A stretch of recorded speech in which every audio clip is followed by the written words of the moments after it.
It's very confusing. Mile long or mile high? Mile high. Okay. A mile high tower, which has a mile long tower is still interesting. only one story tall. It's a ranch.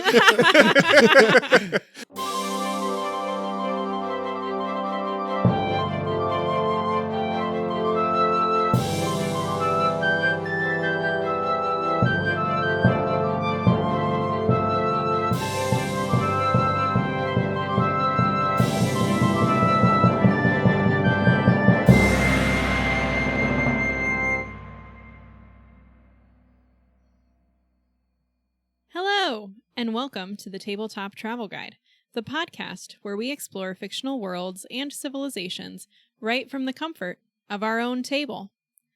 I'm Sam, and this week in sessions, I got to start my adventure path that I am GMing. After talking about it here, I really wanted to do 7 Dooms of Sandpoint. So I started it with one of our groups. We just did like the pre-work and how they got to where they are, but it's going to be kind of a hot mess of a party, but I'm very excited about it. Is this someone with no humans? Oh yeah, they're all like just kind of out there, so Good. I like that it's just a party of orphans who are going to become heroes. It'll be great. Could go wrong? I'm Tyler, and this past week I retconned a mistake by one of my players. They misread and I misunderstood how the spell Chain Lightning works, and in a session, the previous session, I really punished him for it, and it just was not as satisfying to me. Tyler didn't relish in being evil. Lay the hammer, Tyler. I did. Lay it down. I like when it's something the players intentionally do, and then you can hold it over our heads. and I can hold it over their heads. This one, the timing worked out. I don't know. It was just weird timing. I'm like, that wasn't really fun for me. If a player goes home crying and tells you that they thought about the decision for 12 hours afterwards, it's a good decision. The next morning when he worked out, he goes, because I said after, I'm like, hey, based on I know what you wanted to do and the spell could have done that. So Right.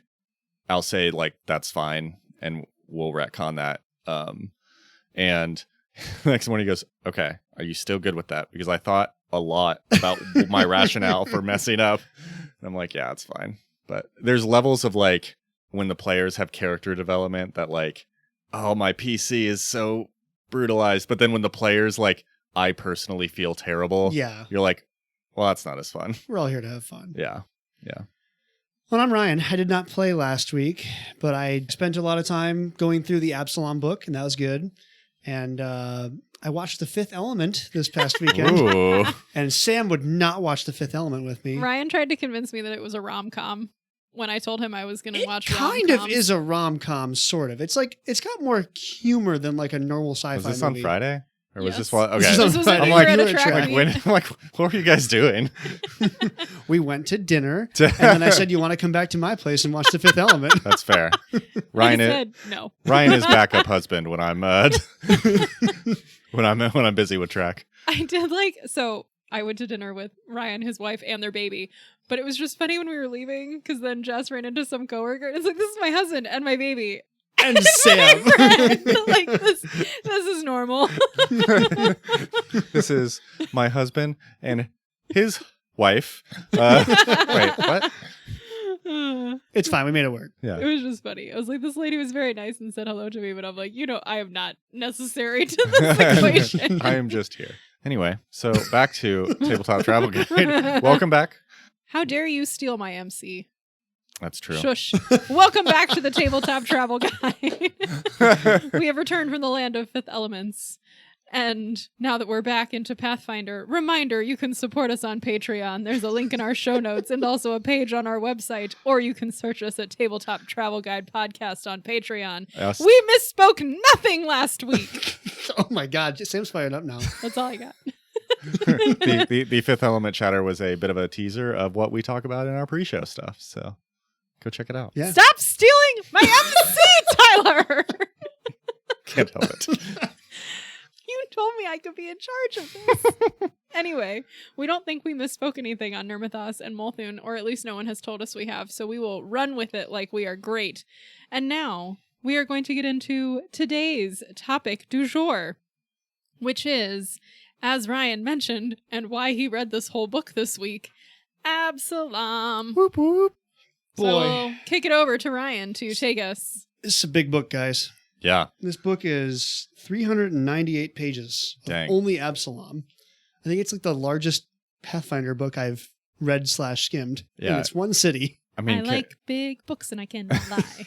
I mean, even compare, like, obviously the core rule book had like, I think the OG one was like 600 pages. Yeah, But yeah. that's like an entire game system, not like half of that for a city. Yeah, it's just the city. Nice. So we're not gonna cover 400 pages of Absalom. You coward.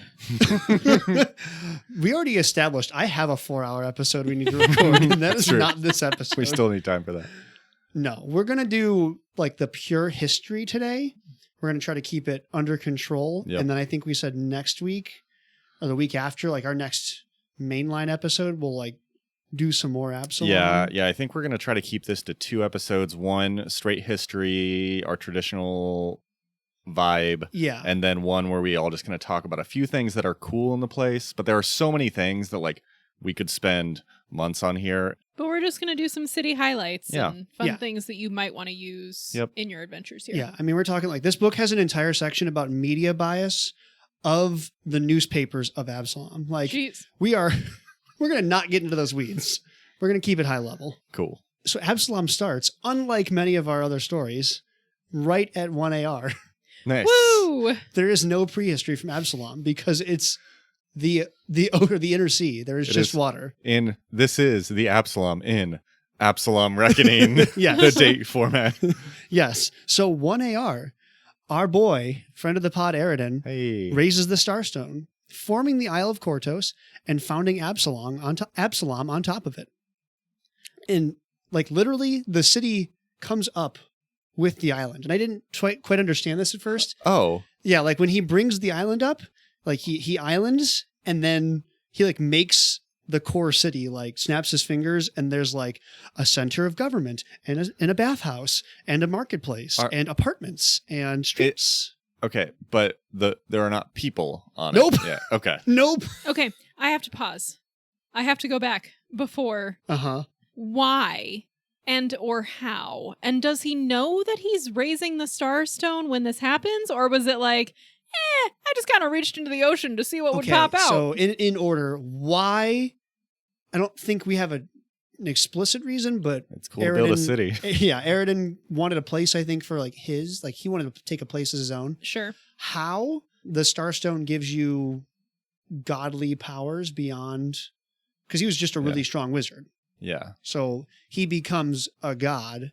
Was the Starstone like in the ocean? Yeah. Yeah. So remember so way back when, which I don't think you were part of the podcast yet. No, But and when we- obviously I listened to none of it. Yeah.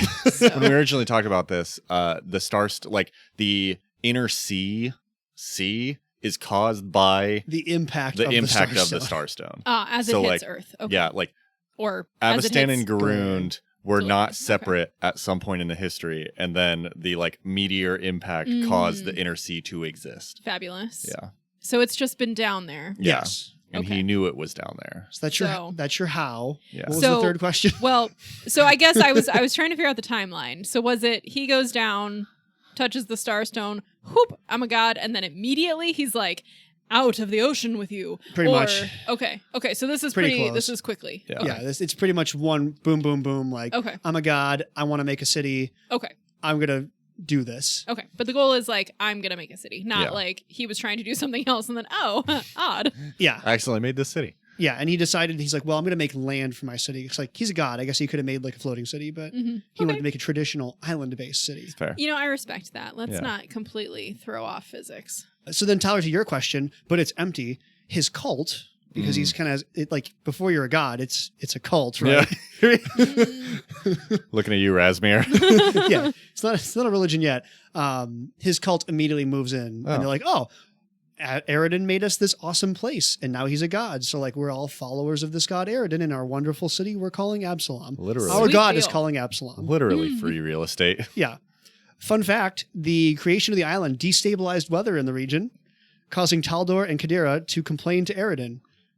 There are no responses from Aroden that have remained. I wonder, like, how it destabilized the weather. Was it like the island comes up and we cause like waves and tsunamis? Did the island come It's up longer and term than then- that. It's like it rerouted currents like air and wind currents. and Well, and also, yeah. like, think about just how cities have effects on weather systems, and like the heat of a city tends to mess up like our own weather systems. Oh, around. dang. Science. Yeah, so the earliest recorded piece of writing from Absalom's birth is a complaint from Taldor being like, you owe us X number of gold in lost trade because you screwed up the trade routes. Oh, I love it. And it is assumed Aroden just either didn't care to respond or his response was not captured. At me, bro. Basically. Ooh. Left on red. That's the response. Yeah, exactly. Scene. But he's there. They've made Absalom. Absalom is inhabited very quickly. And immediately in 23 AR, the first of many Absalom's sieges occur. Uh-oh. So Vordrani Voon Mm. decides to lay siege to Absalom, Varadny. He is lured by the immediate wealth available because he hears like, oh, there's this guy Aroden. He's made this awesome city. Also, this apparently stone you can touch turns you into a god. Sounds cool. I want to be a god. I think I should be a god. The fun fact of this, though, is he's way over in eastern Casmaroon. Oh, dang. So he's like way out of the way. He's not close at all. Yeah. So he makes like a teleporter or a portal, and he teleports his army of centaurs, Dang. and they lay siege to the city. Well, that's kind of cool. There's a ritual that the centaurs perform where they ride around in a circle a bunch, and it causes earthquakes. Ooh. And apparently he had used this tactic to sink cities in Casmaroon. What? But Aroden like reverse Uno cards him and sends the earthquake back at his centaur forces Ew. and like kills all the centaur forces. Oh. And then he teleports next to Voon and stabs him in the chest and kills him. Oh, dang. Thus ending the first siege of Absalom. Look, Ooh. if you're going to have a new city, you need to make a statement to defend that city. And nothing says destroy an army with an earthquake, personally stab the man who's trying to lay siege to you. It's about sending a message, Yes, Tyler. it really is. This moment is commonly portrayed in the theater of Absalom. It's like a founding like story or a myth. It's not a myth, but like one of the mythos of Absalom. My other fun fact about this, and there's a whole sidebar in the book.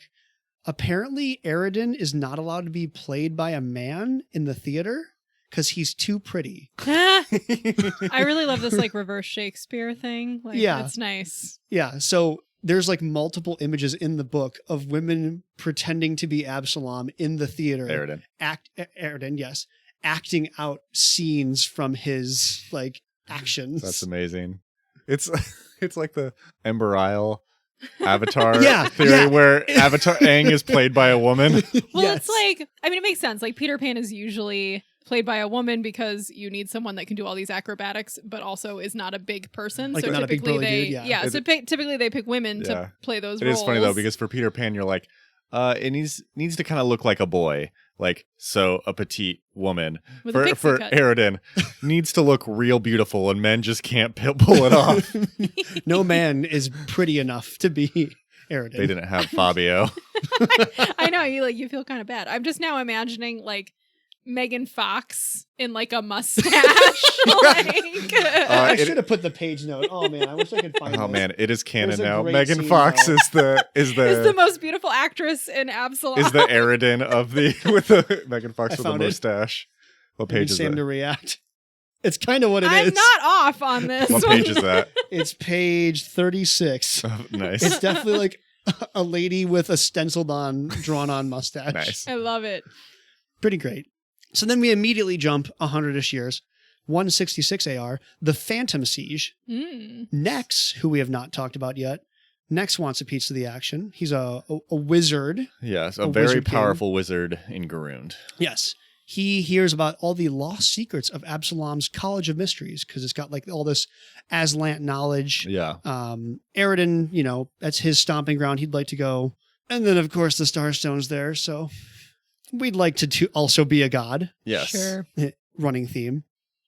He makes a mile-long tower called the Tower of Nex on the Isle of Kortos, which he then creates demi-planes, which spawn phantom versions of other heroes. It's very confusing. Mile long or mile high? Mile high. Okay. A mile-high tower, which has... a mile-long tower is still interesting. only one story tall. It's a ranch. Yeah, it's not super clear to me what this was, but it sounds like he makes mirror versions of a bunch of other heroes of history that are ghosts that only serve Nex. Okay, so he makes this tower Yes. on the Isle of Kortos. Yes. Which is the isle that Absalom is on. Yes. Is the whole isle the city? Like, No, does it's the- like a fairly, I don't want to say large, but it's Okay. there's So- more than so just the, Absalom. So the tower could be somewhere else. It's Yes. not Yeah. like he just like plops this down like right in the middle of Main Street. Well, like so Okay. think of if you've played Abomination Vaults or the beginner box, Otari is on the Isle of Kortos, but it's like still a week or two's like travel to Absalom. So that's kind of how big the island is. It's kind of on the other side. I'll say I have no reference point if this is true or not, but I get like Big Island of Hawaii vibes. Oh, okay. Like Okay. there are multiple other things going on. There are multiple other towns, Yeah. but like there is one big one, which is called Absalom. That makes sense. Cool. So he spawns all these phantoms. They're turned back by Absalom's hunting lodges, Nice. which are the precursors to the Pathfinder lodges. Ooh. Ah. So it's like a bunch of people who get together. They all go hunt these ghosts and these evil Ghosties. creatures, and then they come back and tell the tale and have a couple beers. Nice. So they fail. 400 AR, we'll jump a little bit. The Age of Independence is starting. Mm, Aroden goes off to do other stuff. sure. So I take that as Aroden gets bored, and Absalom is forced to fend for themselves some. Ooh. So daddy's not around anymore. You got to deal with your own problems. This starts almost immediately in 430 AR and will last until 536 AR. Oh my gosh. The pirate siege is Yes. Yeah. a whole bunch of pirates look at this now moderately undefended island city, which is full of the wealth of gods, Sure. and go, yeah, we're going to pillage that. Obviously. So they just blockade the city and constantly pillage and raid into Absalom over and over and over again for the next 100-ish years. I love how Aroden is just like, I'm a god. I can defend the city. Like, they don't need any other defense. And just like didn't think about like Long term. long-term strategy. Aroden does not seem like a long-term strategy type. He's 100% not a, he's a big ideas guy. Big- He's not an implementation guy. It gets so bad that Absalom reaches out and pays a bunch of mercenaries. They're like, we don't have enough people on board. So they pay a ton of mercenaries all over the place to come and clear their own waters, which works, but they also run out of money. Mm. So they end up selling off land on the Isle of Kortos to these mercenaries, and this is the birth of your nobility. Oh, Oh. So they become your landed nobles of Absalom who own land. nice. Yeah. So there's where your nobles come from. In 543, the 44 foul occurs. Oh. 44 foul. 44 foul. Foul. Foul. Okay. Yes. So not 44 chickens. Damn. No. Dang. Yes. The 44 foul. A kobold tribe living in the sewers has some kind of demand. It's not clear what the demand is. I mean, knowing kobolds, they're like, we have demands. And they're like, what are they? And they're like, we didn't think that far ahead. It's for 44 chickens. Yeah. Well, the city ignores them because they're just a tribe of kobolds. And the tribe of kobolds says, well, fine, we're going to block all the sewers. Look, you never piss off sewage, Yeah. okay? That's a very important public service. Yeah. So they do it very successfully. And poo backflows Oh my gosh. all over the city. Oh. There is poo flowing in the streets. Like they just force poo backwards. Wow. It's the middle of summer. All the poo dries. The whole city is caked in poo. It's great. Gross. Gross. There's no written explicit outcome to this other than Absalom decided to build new sewers. Maybe that was their like, just build me a bigger house. Should I come up here? No, sewers are fine. Yeah, it's like a 100 years project to expand the sewers. So I guess the kobolds might have gotten their way. They get through it. It's not like a life or death event, but I think it's a fun Interesting. event. So what I'm hearing also is that Aroden built the entire town or the entire city at once and did not think of the infrastructure needs of the sewer while he was building it. Partially. Well, they built had it, sewers. They just were easily plugged up. That's well, fair. and he built it for like his cult plus a Oh, little bit, and the that's city fair. kept expanding. Okay, so so it it's kept not expanding. all on his. It's not all on him for this point. The city planner Aroden just did not think Well, I this mean, through. To be fair, also, Aroden could have just showed up and like snapped his fingers and made more sewers. So he is still culpable He's still to to some blame. degree.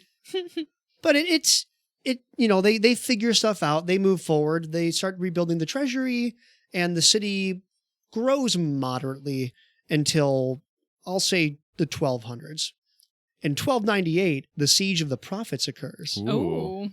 A bunch of kings in northern Garund are forced from their own kingdoms through internal rebellion, Osirian falling. They decide, well, we can't go back home. We're going to go take Absalom. What? And we're going to go take Korto, the whole Isle of Kortos, and use it as our base of operations to launch back into Garund later. Oh. That's a bold strategy. It is to a like bold strategy. we need to retreat by invading somewhere else Yes. to then Also, they want the Starstone. Well, sure. We would also like to be gods. in the footnote of Appendix A, Starstone would be nice. Yeah. Absalom gets attacked for months. Like all these different kings are only vaguely allied. Hmm. So the attack isn't hyper coordinated. But eventually Absalom forces them back and they force them to the Isle of Aran. Erran. Okay. Mhm. Yeah. The Isle of Aran. Isle of Aran, where their descendants still live today. Oh. Oh. And Aran is like right off the shore of Kortos. Okay. So Oh. you can actually find a little small culture of Northern Garundi people. Huh. Just chilling. Yeah. Nice. A couple hundred years later, 1464, the Reborn Rebellion occurs. Ooh.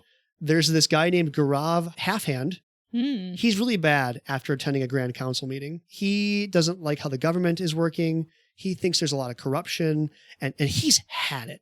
So he does the thing that populists do, where he goes into the streets and he encourages all the people to rise up and throw off the yoke and Hmm. end noble rule.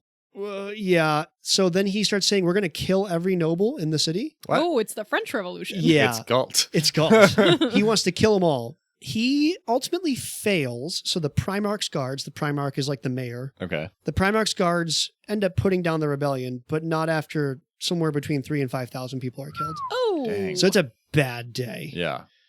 What it ultimately leads to, and this is interesting, the nobles kind of dial it back. They realize maybe we are being terrible, and they start to compete on who can have the best like public works projects, like who can build the Amazing. best housing for immigrants Oh my and gosh. who can make the best sewer expansion. Look, why can't our politicians have like Ah, ego measuring people are contests by angry. helping people? Hmm. Yeah, they like realize the rebellion, like they realize there's anger, and they're like, we should do something about this. Good job, Absalom. And it kind of works out a little bit. We continue onwards all the way through to 1893 AR. Norgerber raises the Starstone.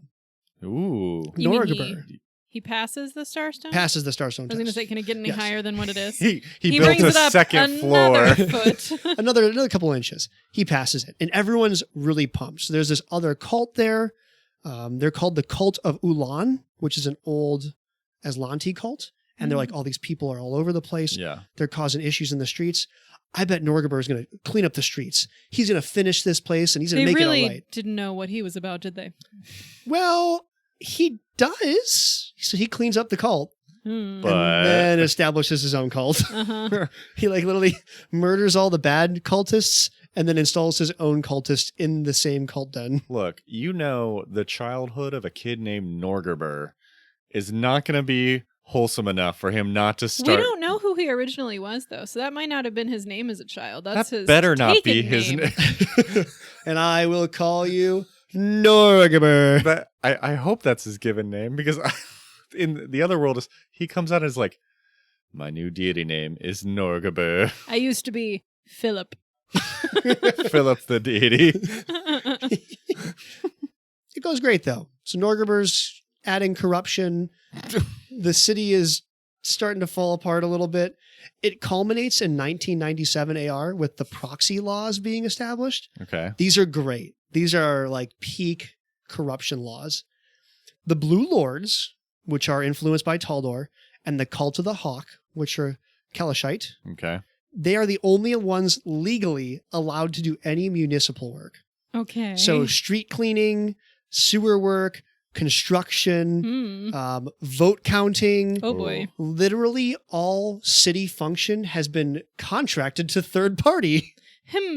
Legally. Oh, no. There's no one allowed who normally is a citizen who can do any of these jobs. So of course, everything starts to fall apart even worse. Yeah. The weird part of this is it's pitched as like this wonderful thing for the citizens of Absalom. Like, oh, you're all so smart and so pretty and so cultured. You shouldn't need your hands with street cleaning and sewers And voting. and voting. Let us handle the dirty work of government, and you can do your intellectual pursuits. Obviously, it doesn't work out. It's a terrible idea. They change all the zoning laws. Tax collection gets privatized. Military control and guards get privatized. Everything gets privatized. Oh, late stage capitalism already. Everything gets capitalized and privatized. The streets of Absalom rise a foot per decade because of all the crony construction. Oh my gosh. So like they'll build a house and then immediately tear it down and pay to build a new house, and then immediately tear it down and then pay to build a new house. Oh my gosh. So per 10 years, a foot is being added to like the rubble of the city. This obviously creates an enormous undercity, full and rife with corruption. Perfect. Which is great. Initially, the citizens love it. They're like, this is great. We have people we just pay to take care of all the poop in the streets. Like, whatever. I get to go to the theater every day. But eventually they figure out maybe this isn't the best way to run a government. Caden Kellyan is considered like, well, he's a little bit further on, but like this is considered his age actually. Like the age of everyone focusing on the arts and theater and not on anything functional for like worldly actions. Okay. Along the way, there's the 2502 AR, the Siege of the Krakens and the Kings. 2 different mercenary groups lay siege to the city. They like are privatized armies, and they don't even like lay siege to the city proper. They just go into the foreign quarter and fight out their own war in the foreign quarter and use Absalom as the battleground. Interesting. We're going to fight here. It's like a privatized battle. It's very weird. It's very strange. Everyone in Absalom's just kind of looking over like, What you are guys they doing good? over there? Just fighting each other? Okay. Do you need lemonade? Let us know. Oh, well, you couldn't sell lemonade though. That's a government service.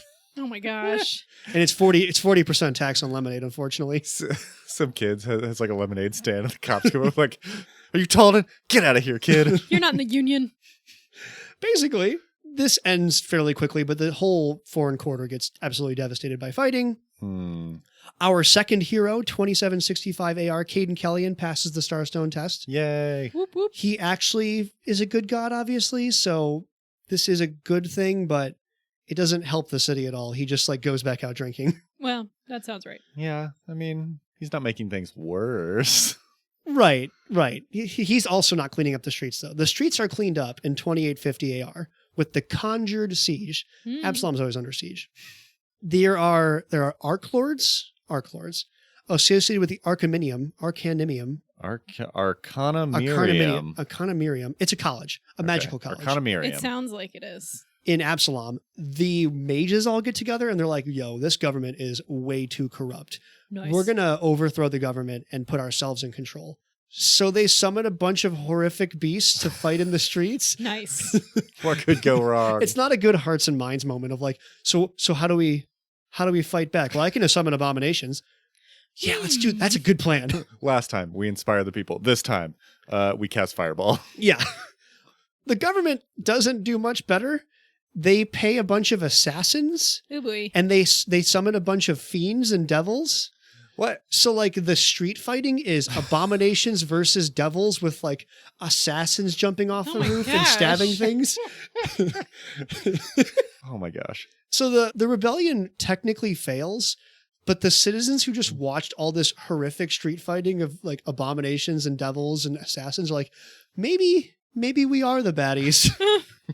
maybe the government is bad. We just saw our government commit war crimes like against the people. It's fine. So it takes a while, but by 2921 AR, they have kicked the government out and a new government is installed. Nice. who then immediately establishes their age of exploration. Oh, Oh, jeez. come on. So they're like, man, we're a new young government. We need to establish ourselves in the mainland and go exploring. where? Okay. What's the timing of this? Like, It's way after Taldor. yeah. So like, there's a lot of settled things. Just like Is everything already settled in the inner sea? Yes, Tyler. Yes, it is. it's like the Arrested Development where Buster's a cartographer, and they're like, buddy, hasn't everything been kind of mapped out? He's like, well, they did a pretty good job, but That's actually spot on. So they like established like a couple minor colonies. They're like, hey, Cheliax, can we like put a city in your territory? And Cheliax's like, no. The answer is no. Excuse me, sir, can we please explore on you?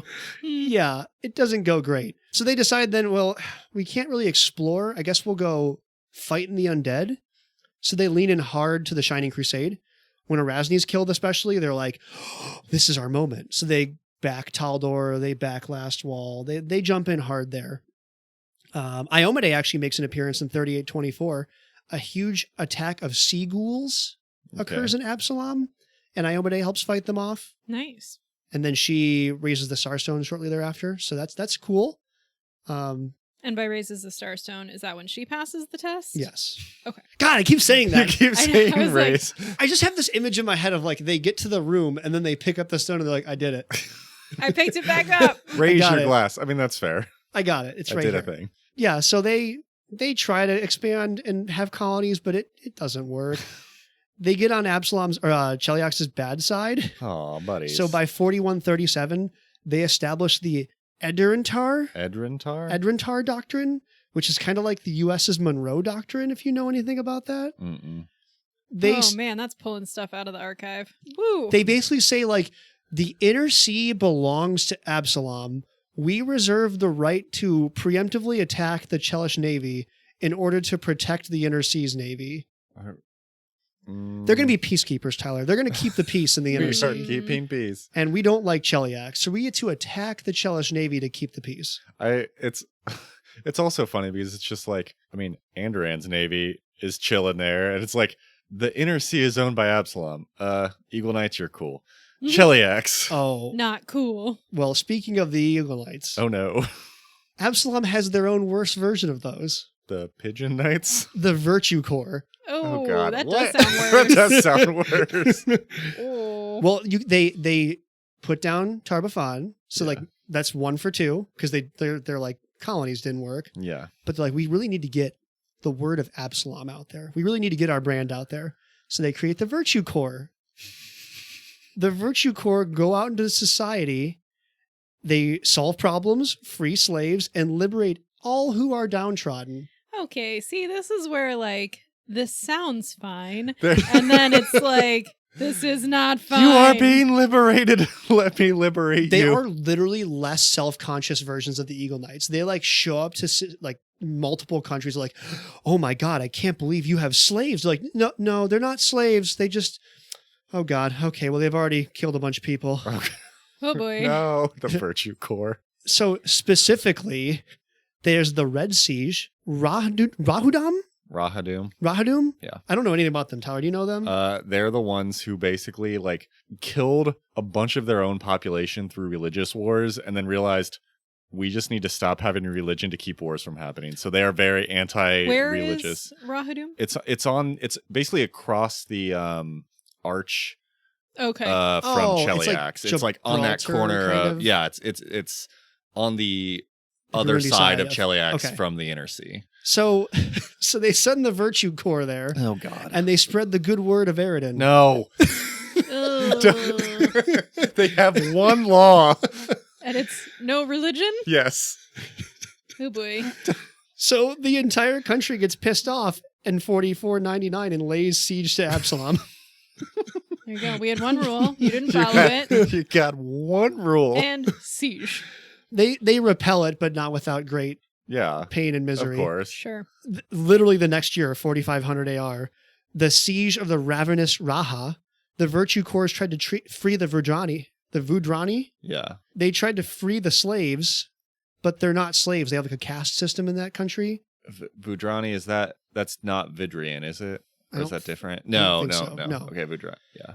But they have a caste system. So like it's not slavery. It's like, okay, like you're the lowest caste, you're the Yeah. medium class, you're the highest class.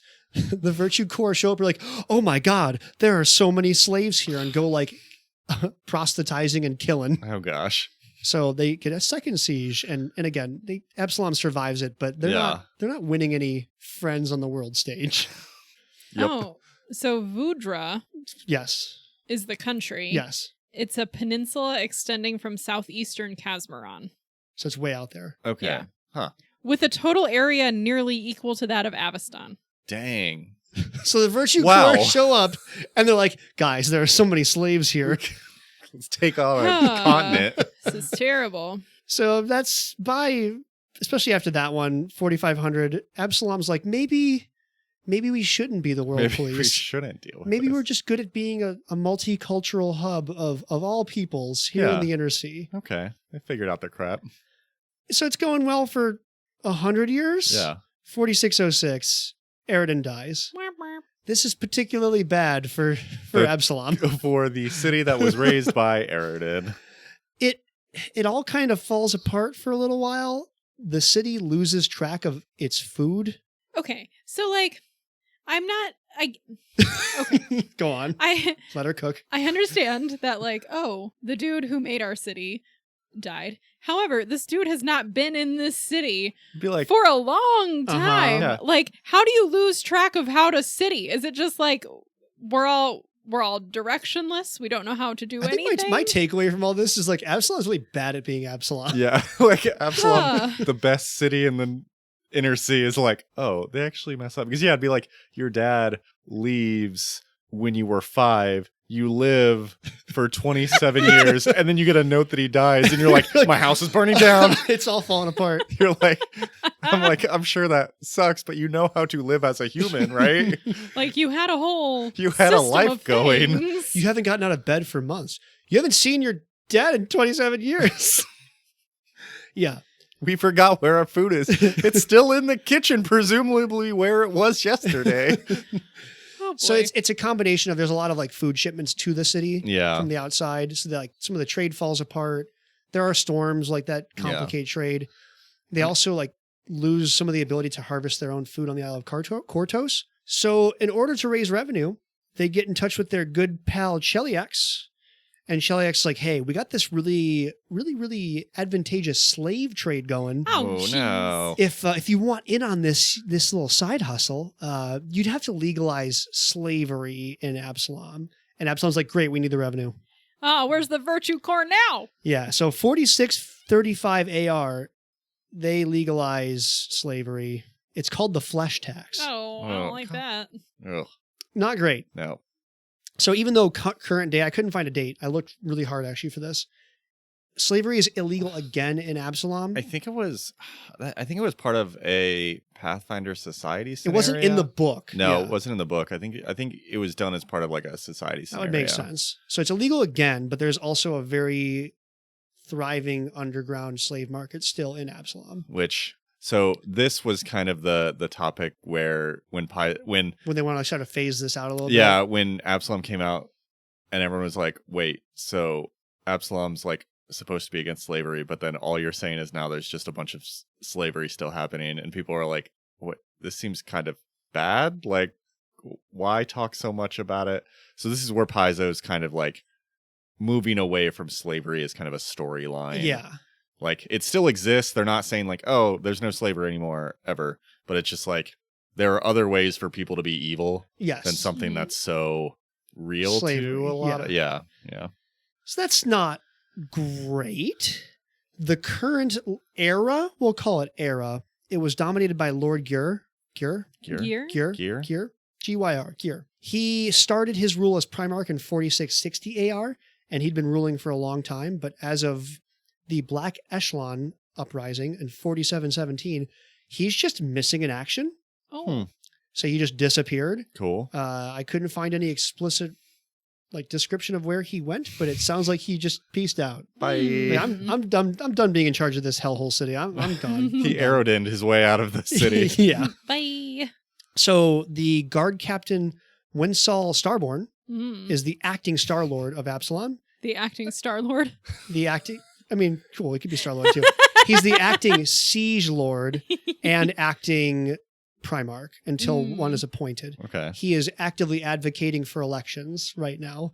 I assume because he's like, please, I don't want to be in charge. I was just a guy. I was in charge of the guard. I don't want to be in charge of the whole city. Please elect someone else. Yeah. That brings us up to current day. Okay. I was very surprised at how much of a shit show Absalom's history is. Yeah. Yeah. Because I feel like you look at Absalom as like, this is the place where is like the melting pot hub of the inner sea, where like, you know, on the meme map, it's like mega New York. Yes. It's like, this is the place everybody wants to be. This is where all the adventures happening. And it's just like how bad they are at their own infrastructure. Yeah. Like, it's not great. It's just very interesting. Yeah.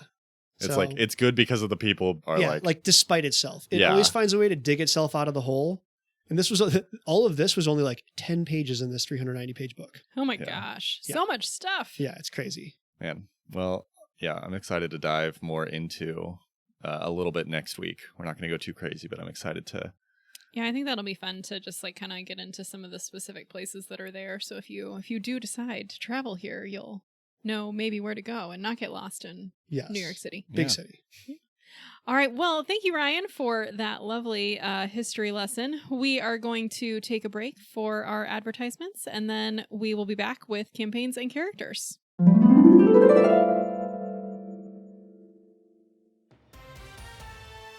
Merlin Matchup here. Down here in the Foreign Quarter, reporting on the Krakens and the Kings' continued war. After 38 days of conflict, here are the highlights. Kraken number 7 rushed forward 27 yards to the general store. He juked out 3 King defenders but was unable to score any kills after running directly into the wall. Tough break, Kraken number 7. King number 38 fired 8 crossbow bolts, scoring 6 hits and wounding 1 other for a total of 3 points. He adds that to his season total of 282 points. What a breakout year for King number 38. But the hero of the day, Kraken number 17, with only 38 seconds to go on the day's conflict, lobbed a fireball over the front lines and wounded the King's quarterback. Even though it's not worthy of any points, we expect this major injury will have implications for the rest of the season. We'll see if they're able to work out some magic in free agency going forward. And this is Merlin Matchup with your nightly sports update from GNN. Back to you in the studio.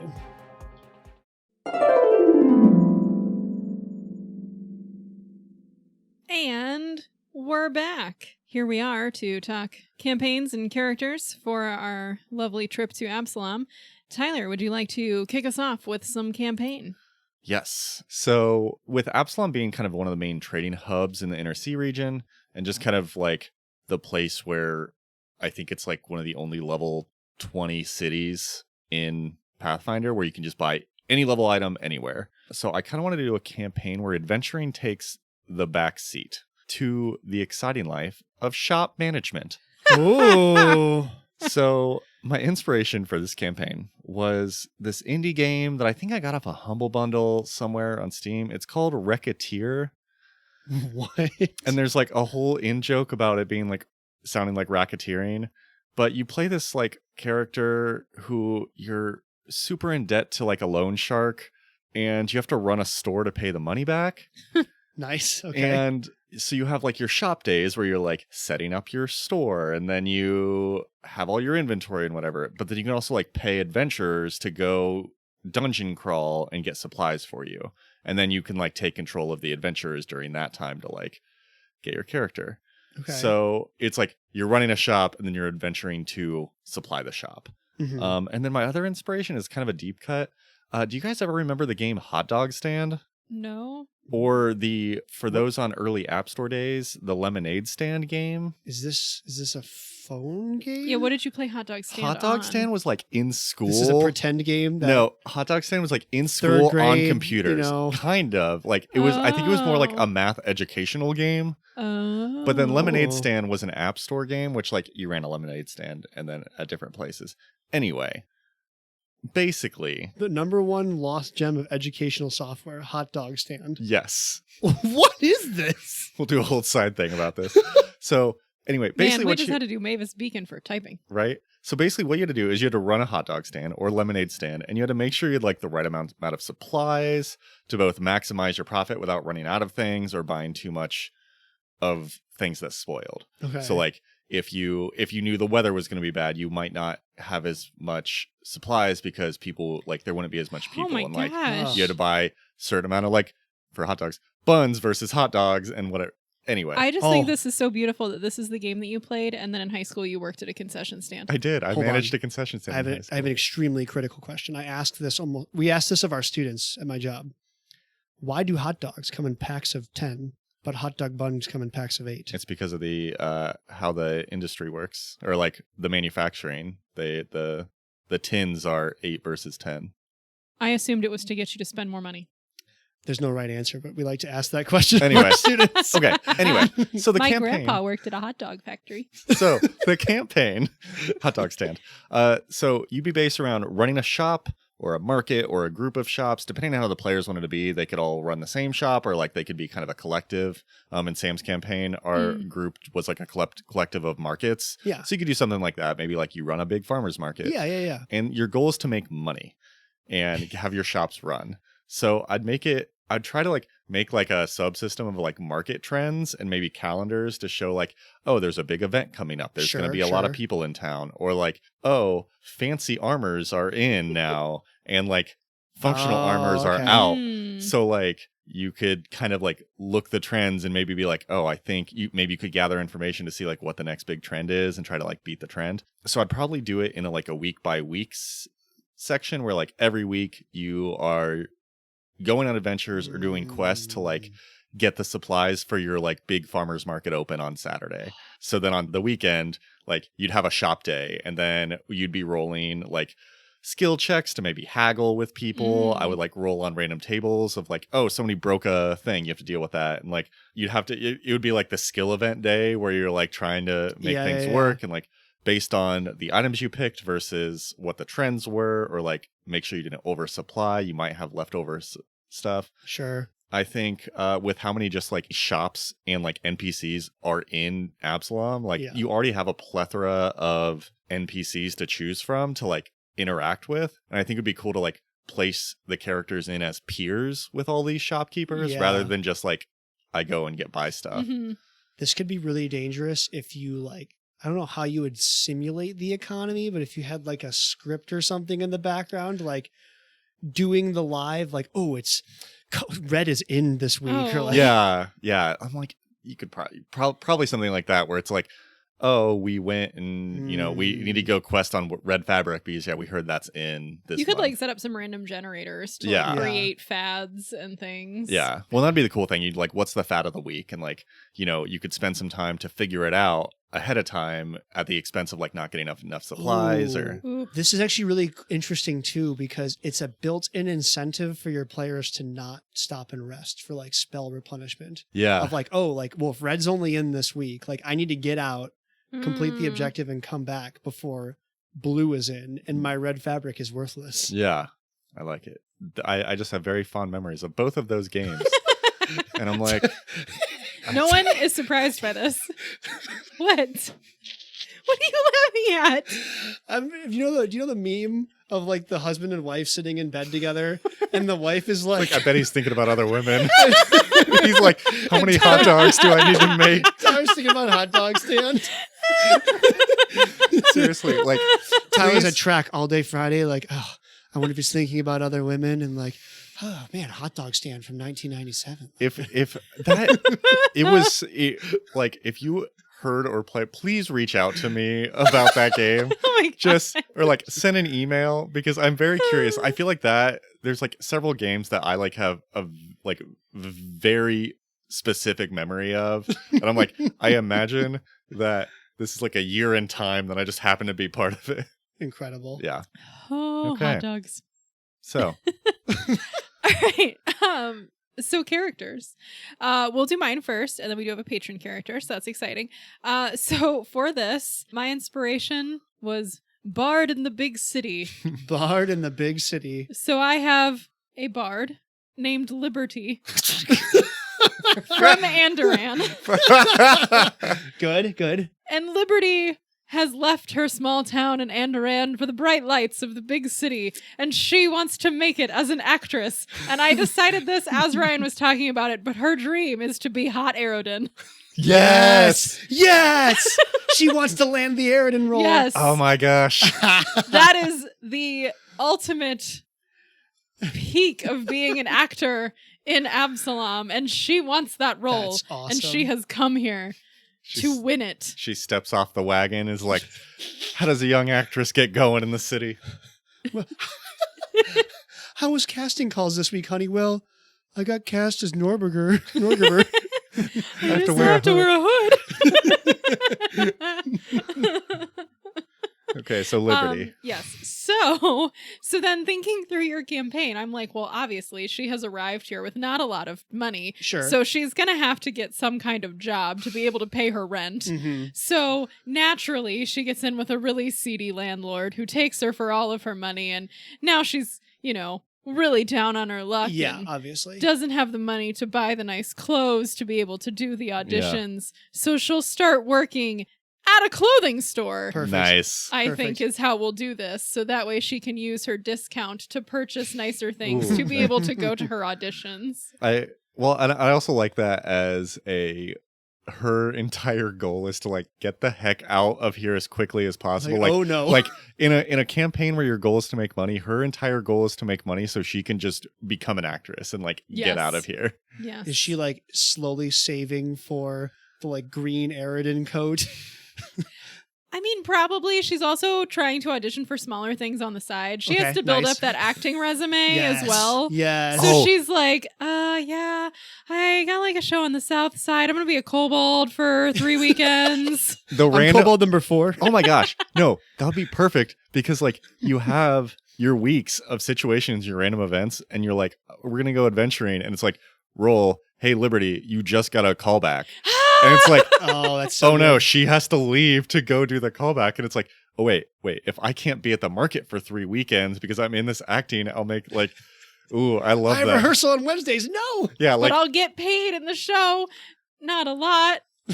And then what I would really want from you as a GM is to build in like some type of fame mechanic. Yeah. Though. Yes. Like, or exposure mechanic. well, How it's much? like based on like after the show, you have the like newspaper reviews and like Yes. if your Oh reviews my do well, the gosh. next week your shop will get a lot of people because they're like, oh, I think she works at the Oh, shop. Yes. Or And then like- you're going to have to read all of Ryan's rules on the media. Yeah. Media bias. It all came back around. God, that sounds fun. Yeah. I like the idea of having like random events tied to each character that like they're dealing with their market, but they're also dealing with their lives and like the random events come out for them. This is, I don't endorse a ton of AI usage, but this is where like ChatGPT could shine. Yeah. Like, write me a 3 out of 10 review for this 2 paragraphs, 3 out of 10 review for the Kobold number 4. Yes. Cool. All Oh, I gonna be like great. it. Liberty's fantastic. right. Are you ready for our patron character? Yes. Oh boy. All right. So our patron character is brought to us by Craig. Craig. Thank you. The name of this character is Bob the Fertilizer. Yeah. Bob the Fertilizer. Because fertilizer is a word, but he's one who fertilizes. Bob the Fertilizer. Well, I appreciate it's not an alliteration issue. So good. Continue. Okay. So Bob is an oracle. Okay. He has the Curse of the Creeping Ash mystery, rethemed to be a cloud of warm fertilizer that will eventually break him down and the things around him. I did not read this first. He's Pigpen from Oh my gosh. Charlie yes. Brown. He has That's the little cloud of dust, incredible. but it's all Oh! fertilizer. That's incredible. Okay, all right. Bob is a Shoonie. Yay. Yeah, okay. Oh, little dog. So looking like a doggo. Doggo. Stands about 4 feet tall and has tan fur all over his body that he does best to keep clean, but invariably gets dusted with the fine quality dirt that seems to surround him Sure. nearly all of the time. Sure. Sure. He has thick leather overalls with reinforced knee patches and a green and orange plaid shirt that's Aw. covered with a heavy denim jacket, also with reinforced elbows. It's very Oh, important. he's so Nice. cute. Okay. The holy symbol of Erastil is embroidered with a fairly weary embroidery on the back of his jacket. Think denim, 80s kid jacket with rock band logo on the back. Yes. I like it, Yes. Craig. Nice. The cuffs and the lower edges of his pants and jacket are stained from continual exposure to dirt. Sure. He wears no shoes or headgear, and he wields a shovel. Functionally, it's a staff. Shovel guy. And a crossbow. He has the face of a pug with desperately needy eyes. Oh, buddy. Oh, no. Oh, no. He'd be fantastic for haggling. Like, do you want to buy my dirt today? His ears and the area around his mouth are darker brown, and his tongue sticks slightly out of his mouth. oh, But really hangs out to the side when he's concentrating. I love him. Oh, okay, so functionally, the character is built as a melee close support. Okay, yeah. His curse's aura can limit the movement of monsters moving towards the group and potentially limit creatures moving past the frontliners. I'm not sure how much combat we're doing in this. I mean, yeah, you'd be doing some. Oh, I guess if we had to steal something from Rival someone theater or trope, whatever. obviously. I've seen Anchorman. They just have dance battles. Have you not seen West Side Story? That's fair. true. It's true. So how did he? Okay. Yeah. How did he get to Absalom? Bob was raised in a small farming community near Diable in western Kortos. Okay. He became enamored by a circus. Of course he did. Oh, no. That passed through, and they wouldn't take him as a performer. Aw. A performer partially obscured by a cloud of decomposing earth and organic material is hard to sell. Aw. That's probably true, though. That's fair. Poor Bob. Being chosen by Erastil. He has zero specific evidence of this, just the assumption because he didn't know that much about gods. He decided that he was supposed to bring civilization to places that didn't have it. Absalom is mostly paved and has a lot of stone buildings. How barbaric. He is here in Absalom, following his clear divine mission to make gardens. Yes. Why else would he be surrounded by the perfect soil if Erastil didn't want him to use it? I don't know why I needed to make that really dramatic. So I just he's felt like tearing I the wanted city it. down.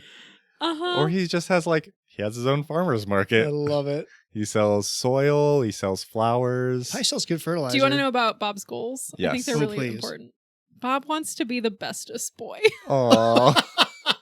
He knows that he is meant for something greater, and that something is probably to plant the very best flower garden. Aw. But to be the best flower garden, it needs to be in the absolute bestest location. Oh. Somewhere improbable would be best. Maybe at the pinnacle of a flying pyramid. Oh. Bob is going to need to make some friends to get to places like that, because there is no way he is surviving this world on his own. And he wants to make those around him happy. They need to want to hang out with Bob. Yeah. Yeah. Yeah, you stand up for yourself, Bob. Good job, Bob. Yeah. Well, and I feel like his random events for this campaign would be all around weather.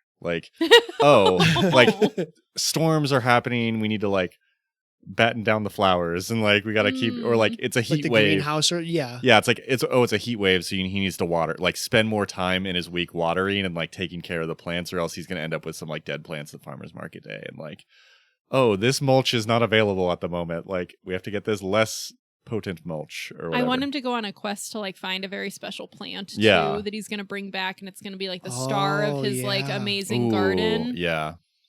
I feel like just he's in also general, building out the components of his garden Yeah. is a great idea. Yeah. or he's looking for the best location. He's got a shop front now, but I'm looking over here because this shop front could get me more sunlight and Mhm. exposure. Or... Yeah, this one is southern facing and it needs to be eastern facing for the most sunlight. But he also wants to be friends with everybody. So then I feel like that's a barrier. He's not going to push out the people in the nicer storefront. Yeah. He's going to befriend them. He could cut a deal. I feel like he's got Yeah. he's got the face of a deal maker. Yeah. Yeah. And I just like the haggling. He gets +1 for the tongue. I like that it's out more when he's focusing and really into it. No, it's, yeah. What? Where does it come from that's shameless request? I think that's a skill feat or a Is it general skill feat. I want him to have that. Oh, yeah. Just with the puppy dog eyes. Please. You can ask for outrageous prices and everyone's oh, you're cute, buddy. There's a potential conflict here between Liberty and Bob, though. If Bob's dirtying up Liberty accidentally before call. Ooh. Oh. Well, she wouldn't wear her audition clothes to the shop. No, but like, But he shower like wants or to come something, support you or something, and like accidentally dirties up your clothes. or just like wants to come to the theater and like makes the reviews worse because the Ooh. reviewer Aw, sits poor Bob. next to Bob. Oh, we're going to give Bob his own box seat. It's because you're very special, Bob. That's how Bob gets first class at every theater Yes. showing. Roll deception. It's okay. I got plenty of it. Nice. Well, I think Bob is going to be great. I think this campaign needs to happen like every other campaign we've done. It does sound hilarious. This should be Yes. awesome. Nice. Okay. Well, what do we score Absalom at? We're gonna score this one or next one? Yeah, let's wait to score it until next time. Six. We're not too off topic next time. Yeah. Let's talk through the city and then we'll score it in part 2. Oh, yeah, because we'll know more stuff about Yeah. the city as is I at agree. that point. All we know is that it's sieged a lot and they're very bad at infrastructure. So They need infrastructure. Yeah. Week. infrastructure week. Cool. All right. Well, I think that is our episode today. Our fabulous introduction and mostly middle introduction to Absalom. The beginning and the middle. The end will be next week with the details. Yep. Yeah. Yeah. So remember, we have a Patreon. Link in the show notes or on our website, or search us on Tabletop Travel Guide Podcast. Thank you to everyone that listens. We're hoping you're enjoying all of the episodes as much as we are enjoying making them. And if you are enjoying them, please tell your friends. Feel free to reach out to us, especially if you played this hot dog game that Tyler is obsessed with, via email. To be clear, I have not played this for years. I just have very fond memories. Please reach out to us if you also have any memory of this game so Send Tyler that the executable. we can be sure Or that the Tyler floppy did disk, not I don't make know. this up. Yes. I had a hallucination in high school. You can email us at tabletoptravelguidepodcast@gmail.com.